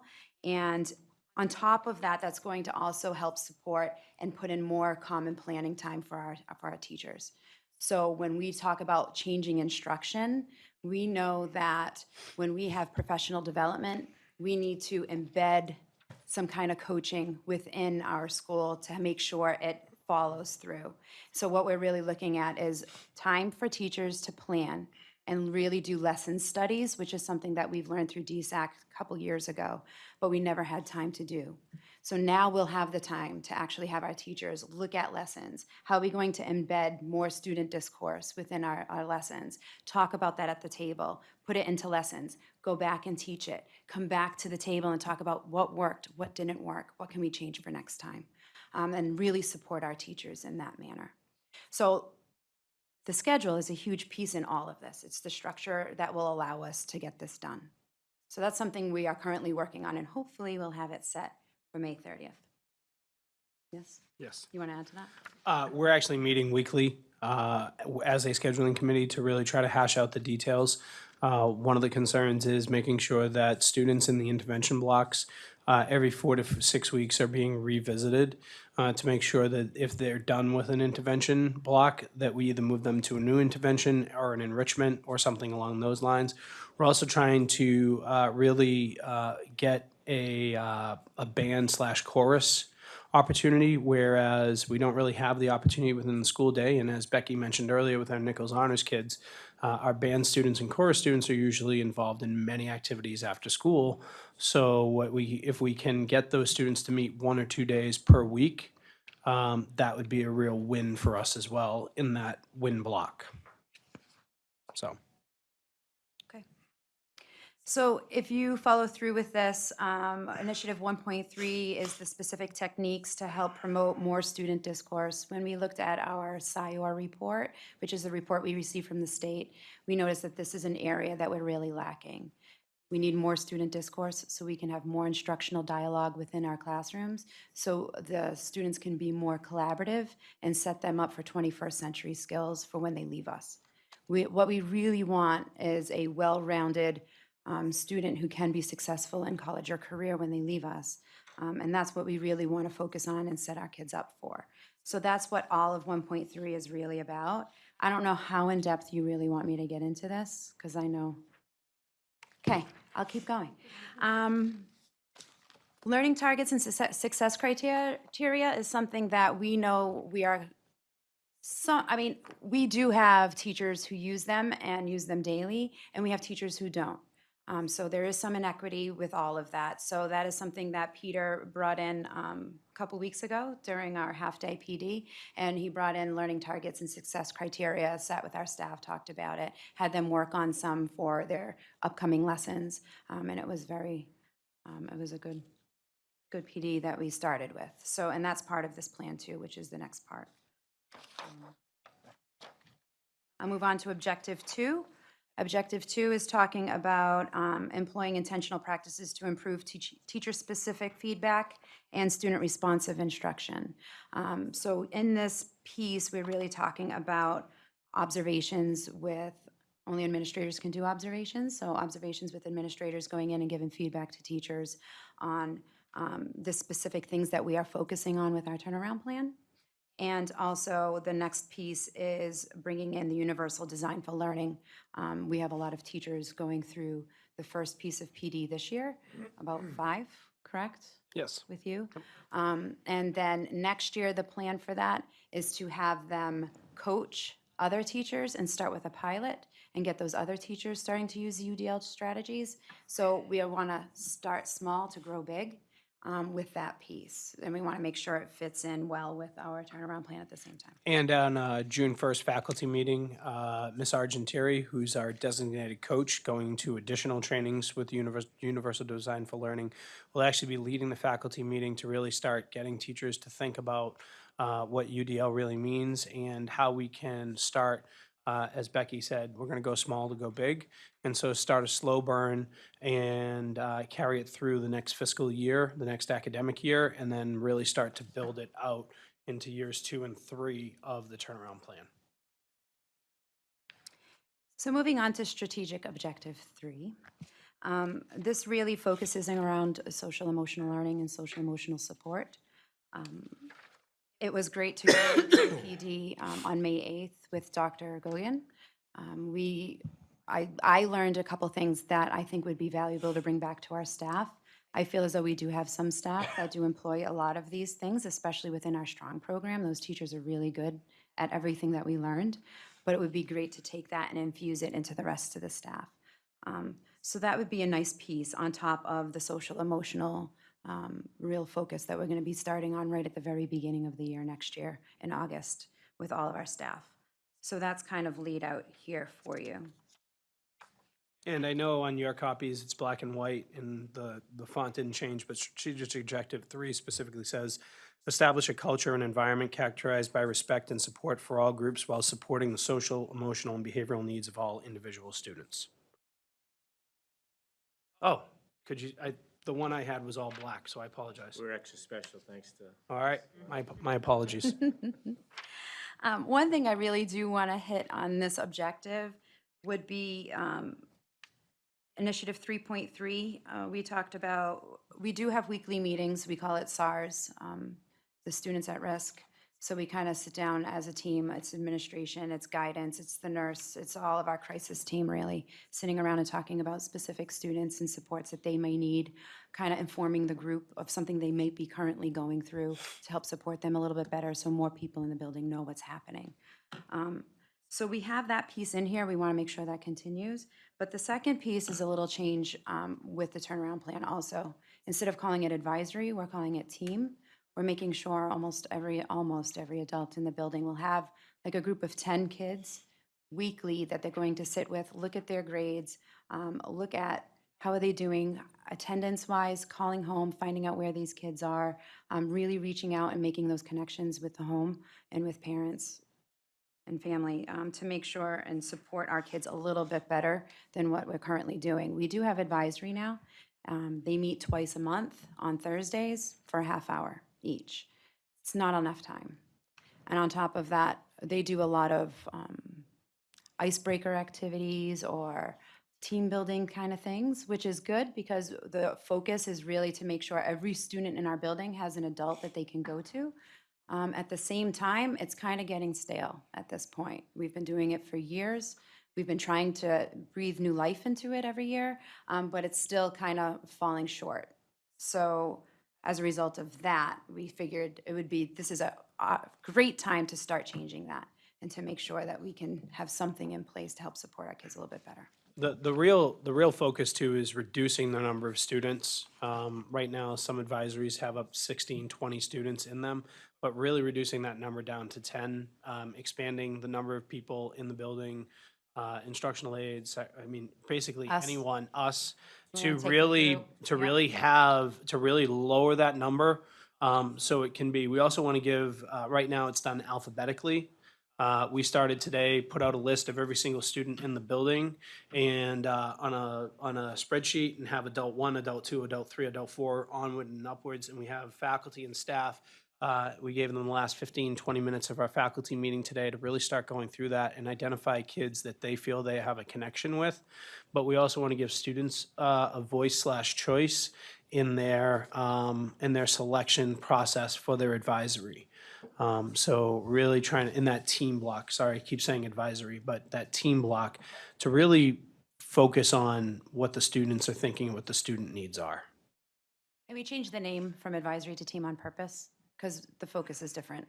So we don't want everybody to think, oh, it's just another advisory, because it is different. We're changing it, so.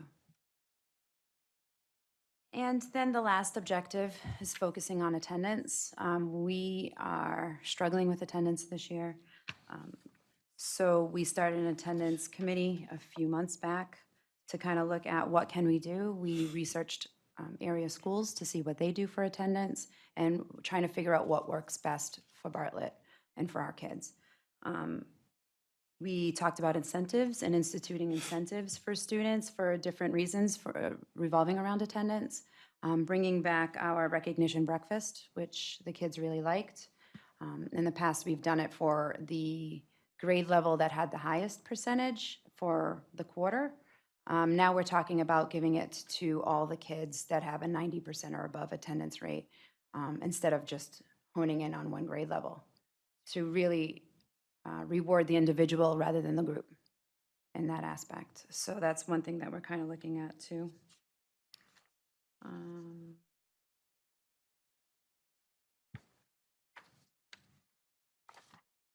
I guess at this point, I'll take any questions or anything that you may have on that. Any questions or comments from the members? Mr. Chair? Yes. I particularly like, just want to go back and find it. Let's see, yes. Objective 2, the goal to observe 3 to 5 classrooms per week. That's a big goal. It's a huge goal. Yes. Yes, and I know you can appreciate that. Yes, yes, but it makes the world of difference, or it could make the world of difference by being in the classrooms and providing that consistent feedback to teachers, so thank you. Yes, thank you. Any other questions or comments? Yes. It's probably a tough question, but any thought process as to why the dramatic decrease in attendance? I mean, we had been steadily improving over the last few years with some prior programs that were in place, and then now it all of a sudden seems like it took a nosedive. I just didn't know if there's anything in particular you saw or felt caused that. So we don't currently have the 10-point deduction in our handbook. So students don't have the consequence of when they don't come to school. That's kind of what I was implying towards. I know there's some issue with that at the beginning of the year, but I personally have a hard time not drawing a direct correlation to that Right. program being stopped and the dramatic decrease in attendance. So we have worked on that, and we are going to be, this summer, we're going to be pushing forward to reinstitute that with a lot more supports in place for those kids that do reach the 10-point deduction. We added different ways on how they can get the 10 points back from the prior quarter, and different ways of supporting them through not being in school. So that is going to be on your plate come the summer when we talk about the handbook, I believe. So that will be coming forward for next year. We added back in multiple opportunities, students for staying for ADP, which is a 2.5 hour to be able to do work and to make up the time that they missed, stay after school with a teacher for an hour at a time to make up time that they missed, and other opportunities to really make sure that they had, not just by doing it in the next quarter to get the 10 points back, but within that quarter to make sure that they were making up time missed. I mean, we still post the rates up on the whiteboard outside the office. We haven't been doing the recognition breakfast every quarter, so maybe bringing that back into place too will help. There have been a few things that kind of slipped off that we need to really focus back in on. All right, thank you. And just to piggyback that, just first of all, again want to thank all the work that went into this. But I'm assuming if it's part of the improvement plan, some of the proactive steps that have been taken in the past may not have occurred this year either, with regards to trying to identify students early on, reach out to them, reach out to the parents. Is that a fair statement? Yeah, I would say that's fair. In the past, I have been on the attendance committee. We would meet biweekly to really call in all the kids that, if they were in school that day, that had a high attendance rate. That didn't happen as much this year. To be honest, it's been a hectic year, so it was tough to focus in on that. Any other questions or comments from the members? I just have one more comment. I just want to point out that a lot of hours went into revamping this and having a lot of conversations at different levels. Janice Daniels, I want to give a shout out to you and to Jill for working with Becky and myself. And those conversations at central office were really important, I think, to make sure that we were kind of all on the same page and that we sort of had a vision of where we're going. And that you guys then took that back to your staff and then had conversations at your staff about what we're actually going to be looking at, measuring, and kind of fine-tuning the goals so that we can actually accomplish them. I think, to surmise, we're really looking at, our programming and that how are we going to build equitable opportunities for our kids and more creative, innovative pathways in our program of studies, which is your next conversation. And if we have programs that engage our students, naturally they're going to want to come to school more often. So we're hoping with all of these things that we're going to see huge improvements and getting our teachers involved with being creative about what kind of courses that they can offer the kids to strike their interest. So I want to thank you all for your hard work on this. Yeah, I have to concur that collaboration was key on this, not only with central office, but with our staff. And in talking about all of this, our staff is very excited about the changes that are coming down the pike. So, at least from where I see. Yeah, I was at a meeting and saw, it was Jim Nebelon who came up with the idea for your schedule change. And that's where, that's how things change, is when you have buy-in. So I think we're on our way. Yeah, it's been great. Any other questions or comments from the members? Hearing none, we have been asked to possibly approve the improvement plan as presented. What is the desire of the committee? Mr. Chair, Mr. Schoenberg. I would make the motion to approve the strategic improvement plan as presented. Second. There is a motion and a second. Any further discussion? Hearing none, Laurie, would you poll the committee, please? Yes. Yes. Yes. Yes. Next item on the agenda is approval of town meeting FY20 school budget. Mrs. Perangeli, I assume. Thank you, Mr. Chairman. As you know, our FY20 budget was approved last night at town meeting in the amount of $21,630,749.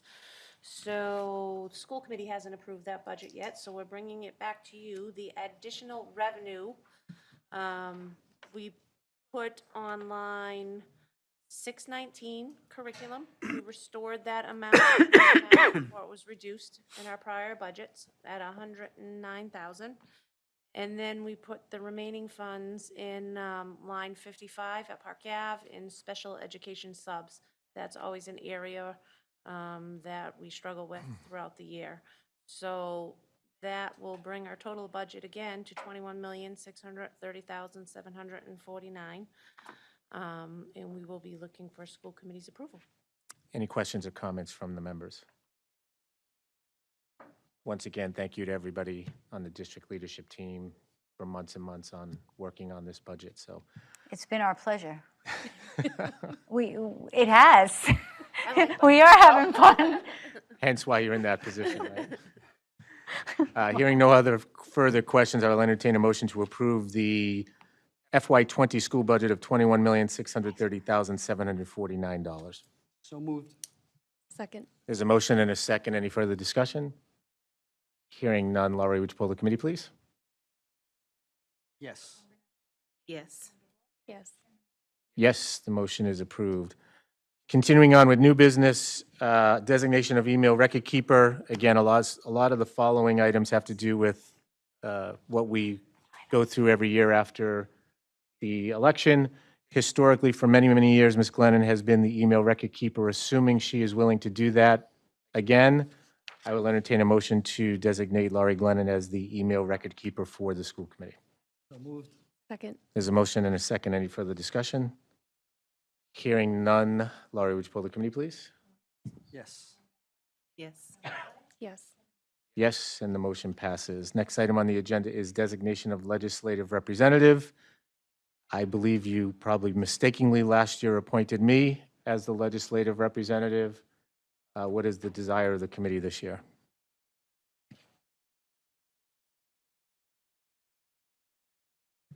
Chair, if you're so willing, I would make the motion to retain you as the legislative representative. Second. There's a motion and a second. Any further discussion? Hearing none. Laurie, would you poll the committee, please? Yes.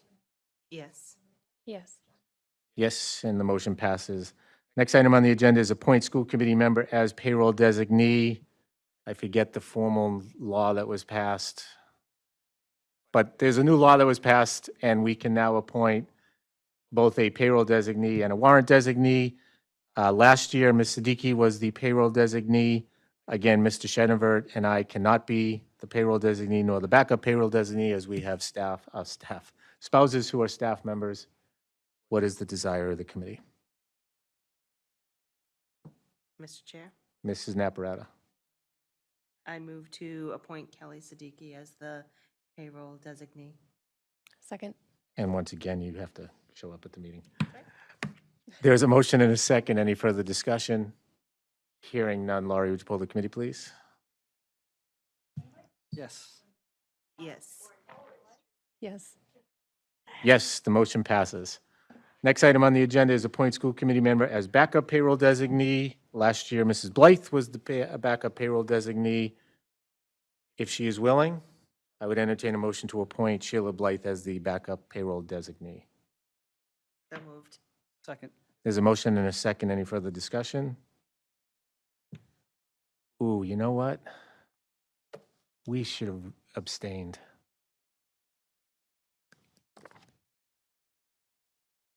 Can we? Can Brian and I vote on payroll designee? I don't see why not. Exactly. Okay, I'm talking out loud right now. Okay, I don't see an issue with it. okay, perfect. I apologize. So there was a motion and a second to appoint Mrs. Blythe as the backup payroll designee. Hearing no further discussion, Laurie, would you poll the committee, please? Yes. Yes. Yes. Yes, and the motion passes. The next item on the agenda is appoint school committee member as warrant designee. This previous year, I was the warrant designee. If it is the desire of the committee, I would continue in that role. So And moved. Second. there's a motion in 2 seconds. Any further discussion? Hearing none, Laurie, would you poll the committee, please? Yes. Yes. Yes. Yes, and the motion passes. The next item is appoint school committee member as backup warrant designee. Currently, Mr. Schenevert is the backup warrant designee, assuming he is willing and able. I would entertain a motion to appoint Mr. Schenevert as the backup warrant designee. So moved. Second. There's a motion and a second. Any further discussion? Hearing none, Laurie, would you poll the committee, please? Yes. Yes. Yes. Yes, and the motion passes. Next item under new business is approval of Bartlett High School Program of Studies. It's a fun Bartlett night. Big night. Yes, it is. And this is something I'm very excited about. So I am not going to go through this page by page. I am just going to bring you to the changes that we've made for this current year, for next school year. So on page 4, the one thing that we did change is under our graduation requirements, changing intro to tech, 1 semester of intro to tech, to a business class, 1 semester. It just made a lot of sense in talking with the business department, and intro to tech is kind of getting outdated. Sometimes the kids know more than all of us when it comes to technology. So kind of changing that and making it into a business course so they could take maybe a personal finance class or an accounting class or something like that in lieu of the intro to tech, instead of pigeonholing everybody into intro to tech. We thought that would be a good change. So that's change number 1. On page 10, we added the Nichols Honors Academy description. We didn't have anything in our program of studies to kind of label out what the Nichols Honors Academy is. So we decided to do that. We took a lot of it directly from our program review and put it in here. And I added grade 11 and 12 pathways on the bottom to kind of like map out exactly what we expect from our students there. On page 17, we have a lot of changes in the English department. The English department really wants to infuse new breath into what they do and add a little bit more excitement into what they do every day. So one thing that they proposed to us that they wanted to change is for juniors and seniors. So if you look through, you will notice that English 3 and English 4 are changing over from a full year course to a half-year course. So it's now going to be a semester-long course. On the other end of it, because our requirements is every student has to take 4 years of an English. Also, Mass Core requirements states they have to take 4 units of an English. So to finish up that 4th unit or that 4th course, they need to take a junior or senior seminar course. And if you look through, you'll notice that we added creative writing, film studies, DC versus Marvel Comics, children's literature, a research and analysis of children's literature, especially Grimm's fairy tales, and poetry and songwriting. So we added those on to juniors and seniors so they can take half-year English 3 or 4 and then a half-year of a seminar class, which is a requirement. Electives like journalism and theater do not count towards the requirement. They are electives, and electives stay in the elective column. These are part of their requirements. So they added those. The exciting thing also about all of this, it adds to the flexibility of our scheduling, so students will be more able to get into some of the electives that they've kind of been pushed out of. So if we have a student that really was a band student and we only offer band B period, and they had English B period, now they couldn't take band that year. And we have a lot of conflicts because we're a small school. This opens up the schedule a lot more for students. So if they have English B period, maybe first semester, maybe second semester, their seminar is going to be a different period. So it opens them up to take band B period. So that's just a small example, but that's one piece of how this will help give more selection to students. The other piece is that they're offering all of these courses. You'll notice that the quality points are 1.1 or 1.2. And the reason for that is they're offering them all at the college level. Students will be able to go in, and on the syllabus, it will state, if you want honors credit for this course, you have to do this, this, this, and this, and have a portfolio on the end, and you will get honors credit for this course instead of college credit. If you don't do this, this, this, and this, and you still do everything else we're asking you to do, you're going to get college credit for the course. So that makes it more equitable. So everybody in that room has the opportunity to get honors credit in that course. So that's something that's really exciting. And we the English department heard math talking about doing this. So they kind of stole the idea and ran with it. And it's also something that we as educators deal with when we go through workshops and stuff. You can take the course for PDPs, but then you can do all of this to get like college credit for it. So that's one exciting thing that we offered into the English department. We're also starting to have conversations with our math department to offer similarly situated courses in the future, but to really have those conversations. Once again, this is really looking at equity and more heterogeneous groupings of students. So we really focus on our students all together.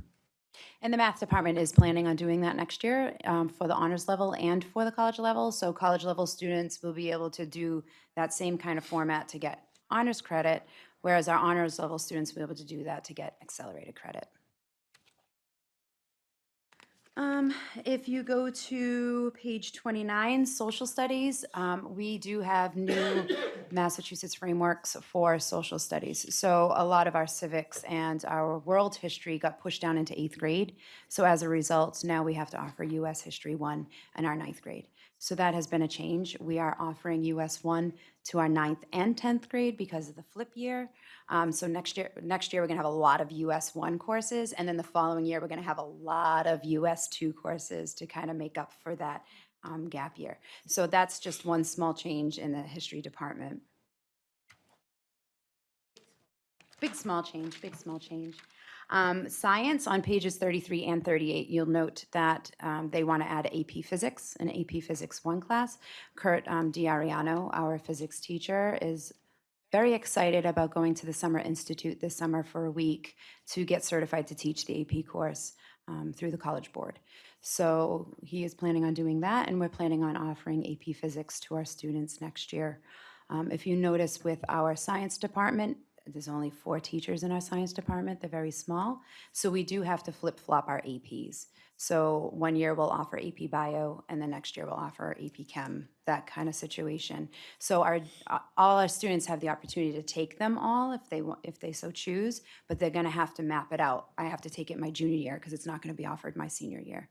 So that's one thing that we started doing this year. It's still in there for next year, but AP Physics kind of adds to that flip-flopping of the science department.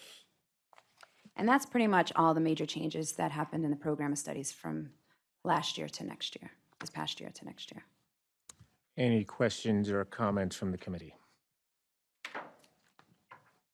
Hearing none, again, thank you for all the work that went into this. I will entertain a motion to approve the Bartlett High School Program of Studies as presented. So moved. Second. There's a motion and a second. Any further discussion? Hearing none, Laurie, would you poll the committee, please? Yes. Yes. Yes. Abstain, and the motion does pass. The next item on the agenda is acceptance of an $8,297 Janet Malzer Humanities Grant. Mr. Harrington in the Art Department applied for a grant through the Janet Malzer Humanities Trust. And once again, we are extremely fortunate that the Malzer Trust funded his grant in the amount of $8,297. Was there anything else you wanted to add, Dr. Gogan? We are just amazed at the amount of funds that have been coming from the Malzer Trust. I believe it's over $80,000 over multiple years. Wow. And again, obviously, thank you to Mr. Harrington and Ms. G for continuing to be creative in reaching out to wonderful organizations like the Malzer Trust to help fund projects in their art department. Any questions or comments from the members? Hearing none, I will entertain a motion to accept the $8,297 Janet Malzer Humanities Grant donation, and again, on behalf of the committee, thank the Malzer Trust. So So moved. moved. Second. There's a motion and a second. Any further discussion? Hearing none, Laurie, would you poll the committee, please? Yes. Yes. Yes. Yes, the motion passes. Next item on the agenda is approval of out-of-state field trip grade 8 to Stores, Connecticut. It looks like Mr. Kelly wants to take and others want to take the 8th graders to the adventure park at Stores. Is that the Zip line. zip line? That's pretty cool. We do have the information in our packet. Are there any questions from the members? Hearing none. Again, this has been approved by the building principal and the superintendent. I will entertain a motion to approve the out-of-state grade 8 field trip to Stores, Connecticut on June 10th, 2019. So moved. Second. There's a motion and a second. Any further discussion? Hearing none, Laurie, would you poll the committee, please? Yes. Yes. Yes. Yes, and the motion passes. Next item on the agenda, I am actually going to recuse myself and will ask Mr. Shenevert, nope, wrong one, sorry. Next item on the agenda is approval of out-of-state field trip BHS to Hartford, Connecticut. Mrs. Colson is looking to take our students to the Connecticut Science Center on May 22nd to experience a full body review. Again, the information is in our packet. And by the way, that is what it's called, Real Bodies. Real bodies. It says on our thing, full body review, I swear. Does it not? Should have read this, right?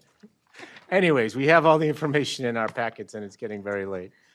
Are there any other questions or comments from the members? Hearing none, I will entertain a motion to approve the out-of-state field trip request from Mrs. Colson for the science students to attend the full bodies display in Hartford, Connecticut on May 22nd. So moved. Second. There's a motion and a second. Any further discussion? Hearing none, Laurie, would you poll the committee, please? Yes. Yes. Yes. Yes, the motion passes. We already dealt with item K under new business. Item L under new business, this request is actually made by my wife, so I will recuse myself and ask Mr. Shenevert to please handle this agenda item. Sure thing. The next item is an approval of an overnight field trip as a post-graduation event. The first annual post-graduation event, which will be held June 7th to the June 8th from 11 p.m. to 6 a.m. at the Mohegan Bowl. I think this is a great event. I think it's a great idea. I thank everyone for the hard work they put in getting the grants. That being said, are there any questions? None. I would entertain a motion to approve the approve the overnight field trip to Mohegan Bowl. So moved. Second. There's a motion and a second. Lori, would you poll the committee? Yes. Yes. Yes. Abstain. Thank you, Mr. Shenevert. Moving on to review transfer signing of bills, payroll, and vouchers. We do have a transfer request from Park Avenue. I will entertain a motion to transfer $1,115.79 from the Park Ave Elementary Student Activity Savings Account to the Park Ave Elementary Student Activity Checking Account. So moved. Second. There's a motion and a second. Any further discussion? Hearing none, Laurie, would you poll the committee, please? Yes. Yes. Yes. Yes, and the motion passes. We also have a transfer request from the middle school. We've been asked to transfer $6,269.69 from the Webster Middle School Student Activity Savings Account to the Webster Middle School Student Activity Checking Account, and I will entertain a motion as such. So moved. Second. There's a motion and a second. Any further discussion? Hearing none, Laurie, would you poll the committee, please? Yes. Yes. Yes. Yes, and the motion passes. And we also have a transfer request from Bartlett High School. We've been asked to transfer $23,405.98 from the Bartlett High School Student Activity Savings Account to the Bartlett High School Student Activity Checking Account, and I will entertain a motion as such. So moved. Second. There's a motion and a second. Any further discussion? Hearing none, Laurie, would you poll the committee, please? Yes. Yes. Yes. Abstain.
So just one housekeeping comment.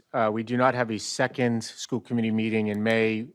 It is not on the school district calendar. However, we will be having a school committee meeting on the second Tuesday of the month in June, which is June 11th at 6:30 here in the Michael McCara Conference Room. That being said, Mr. Chair, I would like to make a motion to adjourn. Second. There is a motion and a second. Hearing no discussion. Laurie, would you pull the committee, please?